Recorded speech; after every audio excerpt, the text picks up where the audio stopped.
Presentado por Aguas Andinas. Bienvenidos a un nuevo capítulo de La Mesa. Invitado Germán González, economista, coordinador macro de CLAPE SUC y socio de Baltin. Ya ha estado acá. ¿Cómo estás, Germán? Gracias por iniciar el año con nosotros. Hola Iván, muchas gracias por la invitación, un gusto de estar contigo nuevamente. Bueno, hay un montón de temas. Vamos por el más coyuntural. A nivel macro, y de esto lo hemos conversado, todo indica que estos 4 años que si uno le da un comienzo diría que es el estallido social, pandemia, dos guerras, escalada inflacionaria, retiros de AFP, etcétera, eh, esa parte que es como más institucional, la institucionalidad chilena funcionó, el Banco Central tiene la inflación bajo control, la economía a nivel macro está estable y como lo ha dicho en sus propias claves la presidenta del Banco Central, Rosana Costa, y otros economistas, y me incluyo como periodista, es que para salir del estancamiento más estructural que tiene la economía chilena desde hace 10 o 12 años, depende cómo uno lo mida, el problema no es económico, sino el problema es político. ¿Cómo ves tú la economía chilena y si concuerdas con con este análisis? A ver, primero, efectivamente estos últimos 4 años han sido muy especiales, muy particulares en materia de noticias, todo lo que tú señalas, ¿verdad? Parece increíble todo lo que ha pasado en estos años, imposible de predecir y por lo tanto esto ha puesto a prueba el trabajo de los analistas, de los bancos centrales, de los ministerios de Hacienda, ¿verdad? Para reaccionar a tantos cambios que creo que eh, si bien no con la misma intensidad, espero que no sea cierto, van a seguir ocurriendo eventos que van a obligar, ¿verdad?, a reaccionar a la autoridad económica y van a poner un desafío a los analistas. Creo que eso, digamos, es parte de lo que vamos a tener que estar acostumbrándonos por diversas razones que podemos conversar. Respecto de, a ver, digamos, de las razones del bajo crecimiento, yo comparto que hay un elemento político. Digamos, sería muy eh, digamos, poco creíble que yo dijera que la política no importa. Yo creo que sí importa, importa mucho, ¿verdad? Y efectivamente el sistema político está siendo un problema para conseguir acuerdos y por lo tanto está pidiendo, haciendo más difícil avanzar en una serie de temas que son importantes, por ejemplo, pensiones, ¿verdad? Que uno emblemático en esta última década. Pero yo quiero decir, bueno, dos cosas respecto, digamos, para matizar un poco ese comentario. En primer lugar, creo que los gobiernos tienen responsabilidad al momento de mandar proyectos de ley al Congreso que son muy probables, ¿verdad?, que conciten acuerdos mayoritarios. Yo creo que muchas veces se trata de cargar toda la presión sobre el Congreso, pero cuando tú estás en el gobierno, ¿verdad?, y envía un proyecto de ley que trata de cambiar radicalmente el sistema tributario, cambiar radicalmente el sistema de pensiones, la primera reacción lógica de un parlamentario es decir, cuestionar, preguntar, ¿verdad?, necesitar tiempo para evaluar y por lo tanto creo que hay una responsabilidad que se discute relativamente poco en los gobiernos, tanto en este como en el anterior y en los anteriores, de estos proyectos de ley refundacionales cada 4 años, ¿verdad? Que son de partida súper difíciles de ser aprobados y son mucho más difíciles de ser aprobados en un Congreso tan fragmentado como el que tenemos ahora. Entonces, creo que hay una responsabilidad compartida. Uno debiera avanzar, creo yo, a proyectos más directos, más específicos, ¿verdad? Con un punto claro, por ejemplo aumentar la tasa de cotización y discutamos sobre eso si es que eso creemos que es lo prioritario y no cambiar todo el sistema cada vez que mandamos un proyecto de ley al Congreso. Y lo otro es que respecto de, también tenemos problemas en la falta de crecimiento de largo plazo de la economía que van más allá de lo político. Creo que es importante que tenemos un rezago en materia de educación, por ejemplo. Creo que ahí tenemos un tremendo desafío que se ha venido agravando con el tiempo, pero que además nos está pasando por encima el cambio tecnológico, la inteligencia artificial, ¿verdad?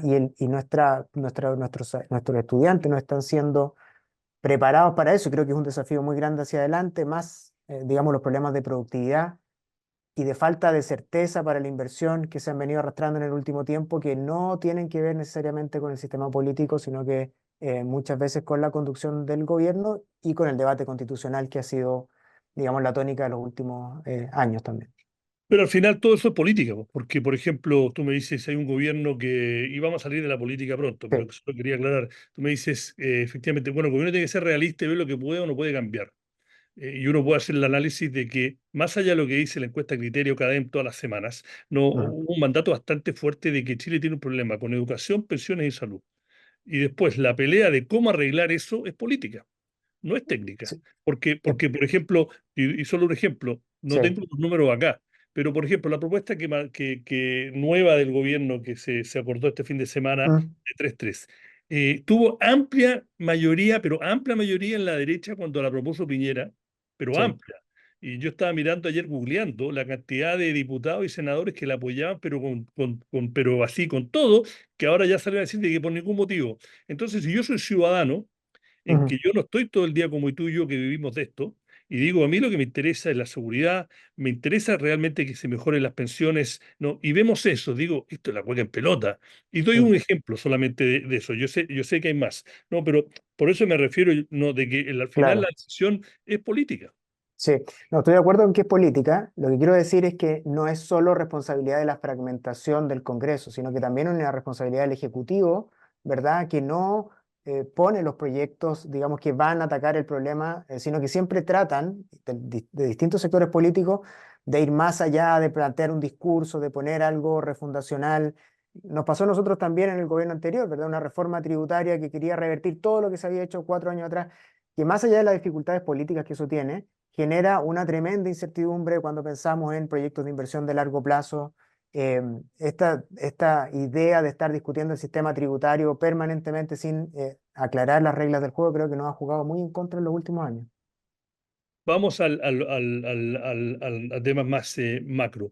Em, Tenemos un crecimiento, con suerte va a ser 2% este año. Hay algunos que dicen que va a ser más cerca del 1,5, pero ¿de qué bueno, primero, si tú estás en el lado más optimista o más pesimista, y de qué va a Sí. depender de que nos vaya mejor de lo que se anticipa o peor. A ver, primero yo estoy, digamos, en ese rango, un crecimiento en torno a 1,5 parece completamente factible este año. Eso con una recuperación del consumo privado que debiera darse principalmente porque la baja en la inflación está permitiendo que los salarios reales se recuperen, aunque solamente están en niveles que tenían en 2021. También la baja de tasas de interés va a contribuir, ¿verdad? De a poco en agilizar el crédito y dinamizar un poco la demanda privada. Lo que no se ve hasta el momento, ¿verdad? Es una recuperación de la inversión. La semana pasada la Cámara Chilena de Construcción mostró sus proyecciones que son bien negativas para la inversión en construcción para este año. Las proyecciones del Banco Central también apuntan a un crecimiento nulo de la inversión y por lo tanto ese crecimiento en torno al 1,5 para este año está muy sustentado en la recuperación del consumo que viene de niveles muy bajos, ¿cierto? Cuando hablamos de que la economía del 2023 creció cero, no creció, muchas veces se nos olvida que la demanda interna y el consumo privado cayó casi 5%, o sea, tuvimos un ajuste muy grande del consumo y por lo tanto no es tan difícil pensar en que este año vamos a tener un crecimiento positivo, empujado principalmente por una recuperación del consumo. Yo creo que hay riesgos en el escenario internacional que son muy relevantes, porque el escenario base, ¿verdad?, es que la economía mundial va a crecer algo menos este año, en que las políticas monetarias van a ser menos contractivas, pero hay una serie de ruidos, ¿verdad?, en el contexto internacional, muchos de ellos geopolíticos, elecciones en la mayor parte del mundo este año, y lo hemos visto, ¿cierto?, el inicio de año con las elecciones en Taiwán, los problemas en el Mar Rojo, creo que esa podría ser la tónica de este año, ¿verdad?, de muchos riesgos geopolíticos, elecciones a fin de año en Estados Unidos, pero también elecciones en Rusia que pueden animar un poco los ánimos, ¿verdad? Elecciones en India, etcétera, en distintos países, creo que eso genera un escenario internacional particularmente complejo. El escenario base es que hay un soft landing en Estados Unidos, pero hay también una serie de indicadores que dicen que podría ser algo peor que eso. Hoy día hay una suerte de consenso de que Estados Unidos va a tener una desaceleración gradual, ¿verdad? Y con eso estamos pensando en que la economía chilena crece al 1,5, ¿verdad? Pero yo creo que los riesgos internacionales están mayoritariamente sesgados a la baja. Internamente creo que el hecho de que hayamos disipado el debate constitucional es algo que ayuda, que va a reducir la incertidumbre política, pero también tenemos elecciones de alcalde y por lo tanto va a ser un año complejo de todas maneras en lo económico y también en lo político. Una pregunta del tema de la inversión, ¿no? Nosotros vemos que a pesar de la permisología que ahora el gobierno está tratando de solucionar, llevamos 2 años, este creo que va a ser también, o el que terminó, con récord de inversión extranjera, y no solo en minería, ¿no? El problema de la inversión en construcción es obvio, tasas altas y el tema de los retiros, bueno, falta de crédito Mm, hipotecario, etcétera. Pero el resto de la economía, por ejemplo, un montón de empresas medianas exitosas en Chile se han venido de afuera a comprarlas, ¿no? Y está siempre ese debate, ¿qué ven los de afuera que nosotros no vemos? Porque yo doy el ejemplo, toda la minería lloraba por el royalty. Y sí. resulta que, y yo no me voy a meter en los detalles, pero da la impresión de que lo que decía Hacienda es más realista, en lo cual es la tasa real que van a pagar las mineras, pero parece que el royalty una vez que se aprobó no le tuvieron miedo. Lunmin hizo una inversión de más de $1.000 millones este año en Chile. Hace un par de semanas Antofagasta Minerals del grupo Luxich, $4.400 millones, tanto Anglo América como BHP con grandes proyectos. Entonces, después se siguen aprobando proyectos de energía renovable grandes, a pesar de que estamos con el tema de las tarifas y el tema de la Mm, transmisión. Entonces, yo solo lo quiero poner porque a mí, yo como siempre digo, yo soy Corea del Centro y orgulloso de ser Corea del Centro, de que a veces la ideología mata el relato, ¿no? O sea, mata el mm, debate, como dices tú, un debate más serio que sea efectivamente técnico. sí. Entonces me pregunto, ¿qué vende afuera? Porque objetivamente la inversión en capital bruto en Chile está hace varios años deprimida. Para la gente que no es economista, en general se estima que un país tiene que invertir más o menos el 26-28% del PBI, el equivalente, en inversión por año para tener una mejor productividad, para que cualquier cosa menos de eso nos estancamos. Entonces mi pregunta es, ¿por qué de afuera ven algo que nosotros no vemos, a pesar de todos estos problemas, toda la Mm, incertidumbre, mm. etcétera? No, a ver, primero yo creo que es importante que en todos estos, digamos, problemas internos que tenemos, ¿verdad? Veamos también, yo creo que es importante mirar las fortalezas de la economía chilena, ¿cierto? Y esas fortalezas de afuera probablemente se valoran mucho más, o seguramente se valoran mucho más de lo que las valoramos acá. Tenemos un banco central autónomo, ¿verdad? Tenemos un sistema financiero bien regulado y supervisado, tenemos una democracia, ¿verdad?, que funciona. Tenemos un país, ¿verdad?, que tiene un nivel per cápita dentro de la región relativamente alto, entonces tenemos buena infraestructura para desarrollar, digamos, estos proyectos que tú mencionas, por ejemplo, hay aeropuertos, hay puertos, ¿verdad?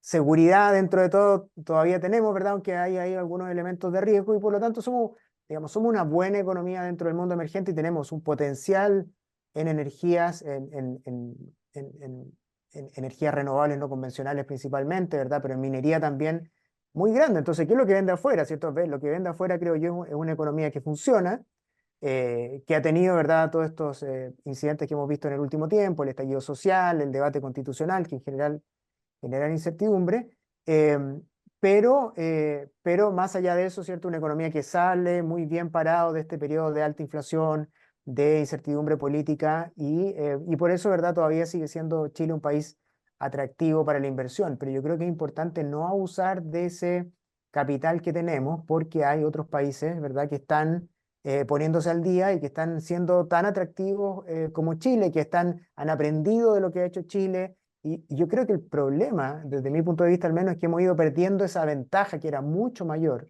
respecto de otras economías también ricas en recursos naturales, emergentes, en parte por lo que hemos estado conversando, de la discusión política, constitucional, etcétera. Entonces, yo digo, estoy de acuerdo con las empresas que tú mencionas que han llegado, pero eventualmente nosotros podemos aspirar a mucho más, ¿verdad? Y eso nos llevaría a tener una mayor capacidad de crecimiento, ¿verdad? Un desarrollo más rápido, el desarrollo se ha estancado en nuestra economía y por lo tanto la pregunta creo yo más bien es, digamos, ¿cuánto mejor podríamos estar? Tenemos una buena base, ¿verdad? Hay cosas muy positivas en esta economía, una inflación controlada, un mercado de capitales que funciona.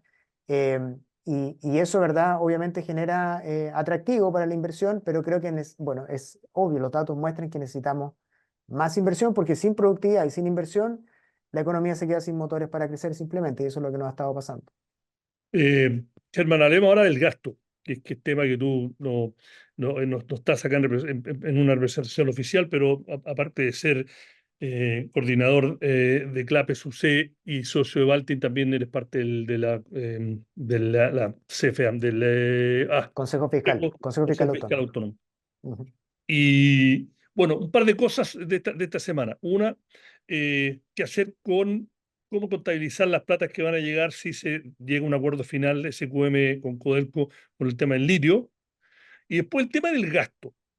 Eh, Porque cuando uno mira de afuera, desde el punto de vista más técnico, y tú eres, no, yo nunca practiqué ser economista, trabajé en finanzas, pero nunca he sido un macroeconomista en la práctica. Entonces mi pregunta es, hay mucha gente que dice, oye, tú mira, el ratio, incluso si llega al 41%, el ratio deuda PBI en Chile, los flujos, etcétera, ustedes se están preocupando por cosas que no deberían preocuparse. Mm. Es tan así porque tenemos ratios que son mejores de muchos países, por lejos mejor que la mayoría de los países que están a nuestro nivel y al mismo nivel un poco mejor que varios países considerados desarrollados. Entonces, ¿cómo están nuestras cuentas fiscales? Hay que preocuparse, estamos siendo responsables. Un economista que con vínculos o lazos concentracionistas dice, oye, la gente acá se le olvida, sobre todo en el debate político, que este es el gobierno más de izquierda desde el UP, y tuvimos el primer año, respetaron lo que heredaron y tuvieron un superávit fiscal, y este año Mm. vamos a estar un poquito peor de lo que se proyectó al inicio, pero igual va a ser un déficit bastante acotado, con una presión de su base política de abrir la billetera, y Mm. Marcel no lo ha hecho. Mm. A ver, varias cosas. Tú me preguntaste primero por el tema El de litio, de los ingresos del litio. Bueno, claro. ahí el Consejo Fiscal ha sido bien claro en el sentido de que, en primer lugar, es deseable, ¿verdad?, tener transparencia en la información. Digamos, que el país sepa cuántos son los ingresos por litio, como sabe cuáles son los ingresos por cobre, por ejemplo. Y esa información no la tenemos, creo que hay que ser bien claro con eso. Tenemos parcialmente desde el tercer trimestre del año pasado, en el informe de finanzas públicas, la información de las rentas de arrendamiento que pagan las dos empresas, SQM y Albemarle, eh, por concepto de la utilización del Salar de Atacama a Corfo. Entonces tenemos esa parte, hoy día la conocemos recién hoy día, tercer trimestre del 2023. No sabemos cuánto pagan estas empresas por impuestos, por ejemplo, entonces, por un tema de secreto tributario, y en consecuencia no sabemos cuáles son los ingresos por litio que hoy día recibe el Estado. Y, ¿verdad? Sería bueno, por transparencia, tener esa información. Dado este principio de acuerdo, ¿verdad? En la medida que se materialice, creo que sería positivo, ¿verdad?, tener esa información, que el país conozca cuáles son los ingresos por litio, en primera instancia. Luego, una segunda recomendación de prudencia es decir, mire, igual como lo hemos hecho hace mucho tiempo con el caso del cobre, identifiquemos la parte de estos mayores ingresos que se van a producir, que son estructurales, que son de largo plazo y que por lo tanto están disponibles para ser gastados, ¿verdad? Y seamos prudentes con aquella parte de estos ingresos que son más bien transitorios, porque obviamente no van a estar disponibles siempre, y ahorremos esa parte que sea transitoria, como lo hemos hecho con el cobre, por ejemplo. Históricamente lo hicimos en el superciclo del cobre a principios de los 2000 y eso nos permitió ahorrar y tener recursos para enfrentar todas las crisis que hemos tenido de ahí en adelante, partiendo por la crisis financiera, ¿verdad?, la pandemia, el estallido, etc. Entonces, como un principio prudencial, ¿verdad?, actuar de esa forma, pero primero tener visibilidad sobre los ingresos, ¿verdad? ¿Cuántos son? Y luego utilizar un criterio de prudencia para administrarlo. Hacienda ya está haciendo algo de esto, ¿verdad? Y el Consejo Fiscal ha hecho algunos comentarios a esa metodología. Respecto del manejo fiscal, yo creo que eh, hay que, digamos, diferenciar la foto de la película, que se dice típicamente. La foto, cuando uno saca la foto de Chile, como tú bien dices, Iván, aparece bien posicionado, un nivel de deuda que a nivel internacional, 38% del PIB, probablemente va a llegar a 40% del PIB este año, un nivel bajo, ¿cierto? Em, la pregunta es de dónde venimos, ¿cierto? Y venimos de niveles muy bajos. 2007 la deuda pública en Chile era 4% del PIB, o sea, se ha multiplicado por 10 en un periodo relativamente corto de tiempo. Entonces lo que nos preocupa muchas veces es la dinámica de esta deuda, porque en el fondo, además digo, porque la dinámica de esta deuda se ha traducido, por ejemplo, en aumento en el gasto en intereses, que resta espacio para otras políticas públicas. Hoy día pagamos cerca de 3.500 millones de dólares anuales por intereses de la deuda, que son recursos que no están disponibles para otras políticas públicas. Y nos preocupa qué es lo que puede pasar de aquí para adelante. Y por eso un rol del Consejo Fiscal es advertir sobre aquellas políticas que podrían mantener esta dinámica creciente de la deuda pública, ¿cierto? En lugar de estabilizarla por debajo del nivel prudente de 45% del PIB. ¿Por qué ese nivel prudente, Iván? Porque estamos relativamente cerca de ese nivel, pero lo que estamos pensando es que si el país se enfrenta a una nueva crisis en el futuro, que es muy probable que ocurra, ¿cierto? No sabemos de dónde va a venir, bueno, eso va a generar necesariamente una respuesta de política fiscal como ha ocurrido en el pasado, y eso va a generar un aumento del endeudamiento, y creo que es muy importante señalar que el Fondo de Estabilización Económica y Social, que permitió amortiguar buena parte de las crisis pasadas, está prácticamente agotado. E incluso se va a utilizar este año para financiar el presupuesto fiscal, ¿cierto? No se va a financiar todo con deuda, sino que también va a haber parte del financiamiento que va a venir del FES. Entonces, nos estamos quedando con menos reservas para enfrentar una futura crisis. Por eso es importante, digamos, ser responsables. Y en No, y el Banco esto Central también tiene historia, comparado con sus niveles históricos, también tiene reservas relativamente bajas para lo también. que ha sido su histórico. Exacto. La capacidad de respuesta de la economía, ¿cierto?, ha venido disminuyendo. No es que seamos un país en dificultades, pero la fortaleza relativa de Chile se ha venido reduciendo en el tiempo. No hemos tenido la capacidad de volver a acumular ahorros en un fondo como el FES, por ejemplo. El litio podría ser una oportunidad para eso. Y el endeudamiento, no, digamos, es importante desde mi punto de vista reaccionar antes de estar en el punto crítico. Colombia perdió el grado de inversión con 60 puntos del PIB de deuda, ¿cierto? Y perder el grado de inversión es algo donde no quisiéramos estar, y por eso tenemos que actuar antes de eso, ¿verdad? Y no preocuparnos cuando la deuda esté llegando a ese punto, porque eso va a significar costo de financiamiento mayor, ¿verdad? Aumento de la prima por riesgo. Recordemos que la clasificación de riesgo ha venido bajando, Sí. estamos lejos de perder el grado de inversión, pero la idea es anticiparse a esos escenarios, prevenir, ¿verdad?, que la política pública se mueva hacia, digamos, anuncios que son insostenibles desde el punto de vista de ingresos y gasto fiscal, y creo que ese es un rol que está jugando el Consejo Fiscal en esta época. Bueno, y la última pregunta que viene de Taquit, o sea, es perfecta la conexión. Bueno, el tema de este pacto fiscal o reforma tributaria, hubo ¿cómo se dice? Gran quilombo político cuando Marcel dijo, el ministro dijo el año pasado de que la PGU no estaba financiada. Y al final la verdad que es así, no está financiada a mediano y largo plazo, y eso puede ser un tremendo. Y está el debate de que, bueno, que no se necesita una reforma tributaria porque con siendo más eficiente el gasto estatal y con crecimiento se paga todo.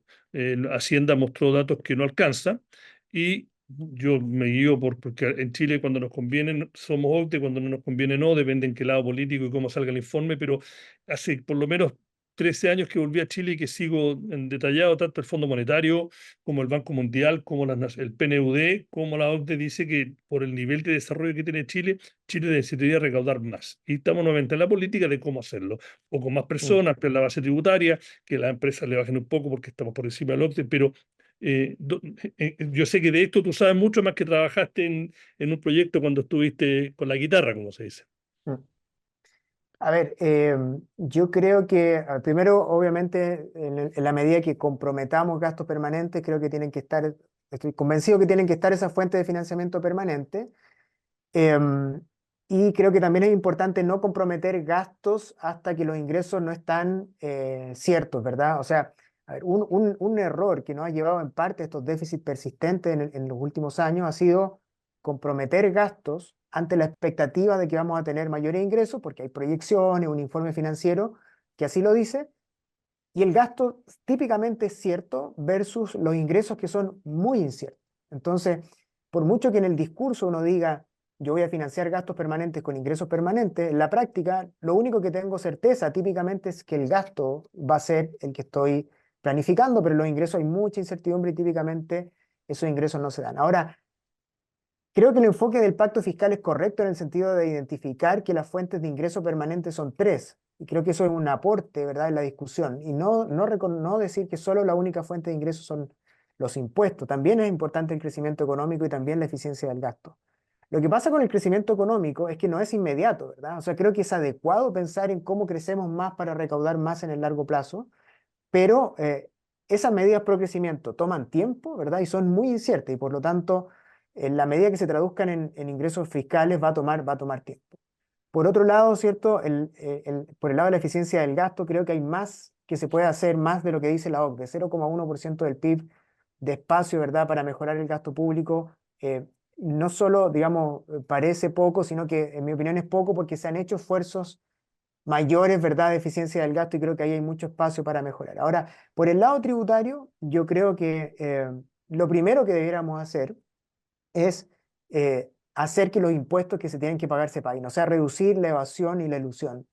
Pero antes que eso, tenemos que medir bien la evasión de impuestos y creo que lo que se ha hecho en este proceso de pacto fiscal, de medirlo, que lo haya medido el Servicio de Impuestos Internos con un informe dirigido por Michel Llorat, no es algo que genera, digamos, la confianza necesaria, ¿verdad?, como para discutir este tema. Creo que se debió haber pedido, igual como se hizo en materia de crecimiento, una evaluación más transversal eh, para, digamos, generar credibilidad sobre esas cifras y luego hacer un monitoreo constante de la evasión y la elusión. Creo que ahí tenemos espacios importantes de recaudación. Antes de seguir pensando en subir otros impuestos, creo que el hecho de, yo veo, digamos, a varios colegas que recomiendan ampliar la base tributaria y subir el impuesto a las personas que ganan, qué sé yo, menos de 800.000 pesos, eso revela una desconexión política enorme, digamos, más allá de que los datos Pero muestren eso, creo que es la propuesta de la CPC. así es, lo vi dentro de la propuesta, aunque no está en el resumen ejecutivo, está dentro del informe, pero creo que eso me parece políticamente impresentable. Creo que esa no es la forma. Yo creo que, desde mi punto de vista, creo que es importante avanzar en reducir la evasión y la elusión. Ahí, de acuerdo al gobierno, hay 1,5 puntos del PIB de mayores ingresos fiscales. Creo que un espacio grande. Si uno lo suma a mayor eficiencia del gasto, ¿verdad? Hay espacios para recaudar más. Em, y bueno, también uno puede pensar en algunas reducción de exenciones, ¿verdad?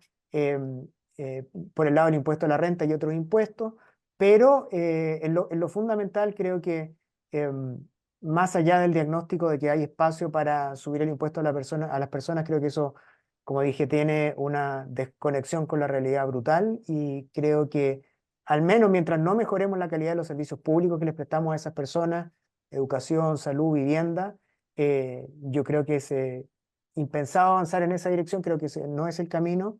Y como digo, yo creo que espacio para reducir la evasión de impuestos hay, por supuesto, pero primero tenemos que hacer una medición que sea validada, ¿cierto?, transversalmente y que sea, ¿verdad?, replicable con una metodología internacionalmente aceptada, porque hay muchos cuestionamientos a la medición que hizo el gobierno y creo que eso entrampa la discusión del pacto fiscal más que favorecer su avance. Bueno, nos pasamos un par de minutos, siempre interesante hablar contigo. Me imagino que en un par de meses volveremos a hablar. Germán González, coordinador de CLAPE SUC, socio de Valtin Capital. Muchas gracias por haber estado acá. Y la última pregunta, súper rápido. ¿Optimista de que se va a llegar a algún acuerdo en lo fiscal este año? A ver, yo creo que hay condiciones para llegar a un acuerdo en materia de pacto fiscal. Ahora, me parece que va a ser mucho más fácil si es que el gobierno acota el acuerdo a medidas de reducción de la evasión y la elusión, eficiencia del gasto con un esfuerzo mayor, como decía hace un rato. Em, y yo creo que por ese lado hay espacio para llegar a acuerdos y medidas pro crecimiento. Eso se me olvidaba, medidas pro crecimiento, creo que hay acuerdo transversal para avanzar en ello, reducir la burocracia, los trámites para materializar proyectos de inversión. Hay cosas en que podemos avanzar. Yo creo que si el gobierno sigue mostrando el pragmatismo que ha mostrado, porque yo creo que ha habido avances importantes en eso, podemos llegar a un acuerdo y probablemente va eso obligar también al Ejecutivo a renunciar a parte de las promesas, ¿verdad? Pero creo que eso es parte del trabajo de gobernar, ¿cierto? Va a tener que priorizar algunas de las propuestas que implican mayor gasto en la medida que tenga menos ingresos, y eso también es lo responsable desde el punto de vista fiscal, que, paréntesis, gran parte de los méritos tiene que ver con que tenemos un gran ministro de Hacienda, ¿verdad? Que tiene mucha trayectoria, mucho prestigio y que le pone, ¿verdad?, un punto positivo a la gestión fiscal de este gobierno. Yo creo que yo creo que, digamos, tenemos que sentirnos, digamos, muy orgullosos de tener a Mario Marcel en Hacienda, que ha hecho un trabajo muy positivo en materia fiscal y esperamos que lo siga haciendo así. Bueno, yo creo que si el gobierno saca una reforma de pensiones, algo en pacto fiscal, las 40 horas, aumentar la PGU y el acuerdo que pone a Chile en control del litio, yo creo que le entrega la llave a Caso, a Matei o al que gane el próximo y terminan antes, como en un gobierno de democracia parlamentaria. Bueno, Germán, nos pasamos un montón. Gracias por estar acá y seguimos hablando. Gracias. Gracias, Ben, que esté muy bien, un abrazo.